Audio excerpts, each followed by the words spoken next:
Assalamualaikum warahmatullahi wabarakatuh. Perkenalkan, nama saya Siti Jessica dengan NIM B1B1221171. Saya merupakan salah satu mahasiswi jurusan Manajemen Fakultas Ekonomi dan Bisnis Universitas Halu Oleo. Baik, di sini saya akan mempresentasikan salah satu materi dari mata kuliah Manajemen Lintas Budaya yang diampu oleh Ibu Profesor Dr. Nurwati SEMSI. Di sini saya mengambil materi mengenai bagaimana strategi untuk mengelola lintas budaya. Baik, dari materi ini ada dua hal penting yang sangat perlu untuk kita pahami dengan baik. Yang pertama yaitu bagaimana sih strategi yang dilakukan oleh perusahaan multinasional sehingga mereka bisa mencapai sebuah kesuksesan.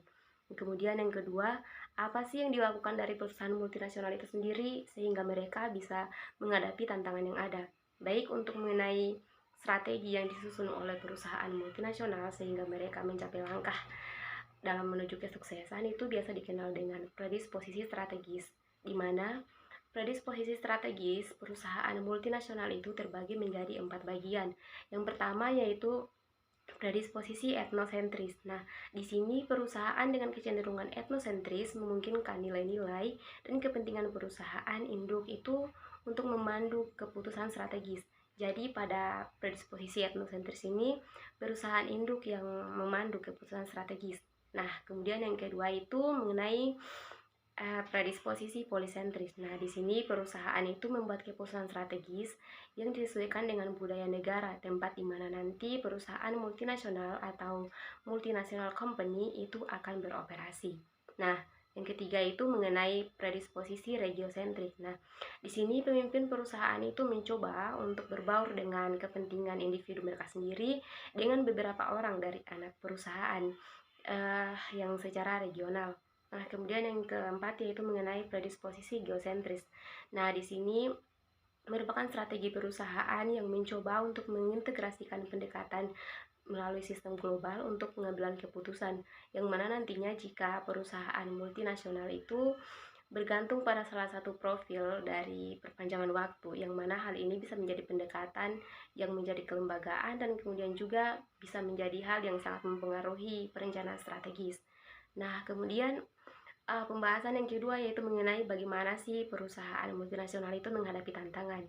Nah, dalam hal langkah perusahaan multinasional dalam menuju kesuksesan, mereka juga mengalami beberapa tantangan yang mungkin nantinya mereka harus hadapi dan tentunya mereka harus menyiapkan hal untuk menghadapi tantangan itu sendiri. Nah, dari beberapa tantangan yang bisa diidentifikasi yang nantinya bisa berpengaruh pada perusahaan multinasional itu yang pertama mengenai keragaman standar industri di seluruh dunia. Nah, di sini misalnya saja penyiaran. Dari segi penyiaran itu sendiri tentunya setiap berbeda itu untuk siaran televisinya itu berbeda dengan negara lainnya. Misalnya saja untuk siaran televisi dari negara barat itu tentunya akan sangat berbeda dengan siaran televisi di negara timur. Hal ini tentunya juga di latar belakangi oleh perbedaan budaya yang berbeda, di mana untuk budaya barat sendiri itu sangat bebas dan terbuka. Nah, sehingga tontonan mereka sangat tidak cocok untuk budaya dari negara timur yang mana budaya mereka sangat tertutup dan berpakaian sopan tentunya. Nah, kemudian tantangan yang kedua yaitu mengenai permintaan pelanggan yang terus-menerus, dan kemudian permintaan pelanggan yang terus-menerus itu juga bukan hanya pada produk yang sama tetapi pada produk yang berbeda, sehingga di sini perusahaan multinasional perlu untuk mencari solusi mengenai masalah ini. Kemudian yang ketiga yaitu mengenai pentingnya menjadi orang dalam. Nah, di sini perusahaan multinasional itu harus memahami mengenai apa yang menjadi selera dan keinginan dari pelanggan lokal. Nah, di sini sangat diperlukan peran dari perusahaan multinasional sebagai orang dalam. Istilahnya mereka mengenali dari apa yang menjadi budaya dan kemudian menjadi selera dari pelanggan di lingkungan tersebut. Nah, kemudian untuk rintangan yang keempat yaitu mengenai bagaimana perusahaan multinasional itu mengalami kesulitan dalam mengelola organisasi global, di mana biasanya terdapat beberapa anak perusahaan dari multinasional lokal yang ingin lebih desentralisasi. Nah, kemudian sebaliknya ada juga beberapa anak perusahaan itu yang ingin kurang atau tidak ingin melakukan desentralisasi yang lebih baik. Nah, kemudian Untuk tantangan terakhir yang bisa diidentifikasi yaitu mengenai bagaimana kebutuhan yang memungkinkan beberapa anak perusahaan menggunakan kemampuan dan bakat mereka sendiri, yang mana hal ini sangat tidak dapat dikendalikan oleh kantor pusat. Misalnya saja mereka mengetahui bagaimana menyesuaikan produk untuk pasar mereka dan kemudian menghasilkan pengembalian yang lebih tinggi atas investasi dengan output mereka yang terbatas tentunya. Nah, kemudian dari beberapa rintangan tersebut ada 3 langkah yang diambil oleh perusahaan multinasional. Ada 3 langkah yang diambil oleh perusahaan multinasional sehingga mereka bisa mencapai kesuksesan.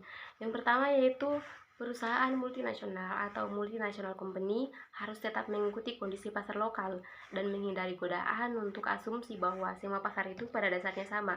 Karena seperti kita ketahui bersama bahwa setiap pasar itu memiliki tingkat dan kemudian level yang berbeda-beda tentunya.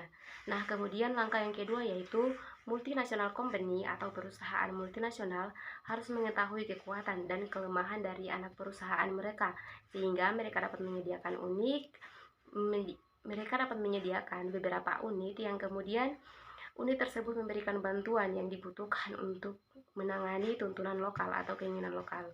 Nah, kemudian langkah yang ketiga yaitu anak perusahaan multinasional juga harus memberikan otonomi yang lebih banyak sehingga mereka dapat merespon perubahan dalam tuntunan lokal. Jadi dalam menghadapi tuntunan lokal itu perlu juga peran yang lebih banyak dan besar dari anak perusahaan. Nah, tentunya dengan 3 langkah tersebut, perusahaan multinasional memiliki kemampuan dalam memahami selera konsumen di pasar nasional dan dapat dengan baik menanggapi adanya perbedaan dan kemudian standar nasional dari pasar mereka. Nah, mungkin itu saja dari pemaparan saya mengenai bagaimana strategi mengelola lintas budaya di pasar multinasional atau perusahaan multinasional. Lebih dan kurangnya mohon dimaafkan. Akhir kata, wabillahi taufiq wal hidayah. Wassalamualaikum warahmatullahi wabarakatuh.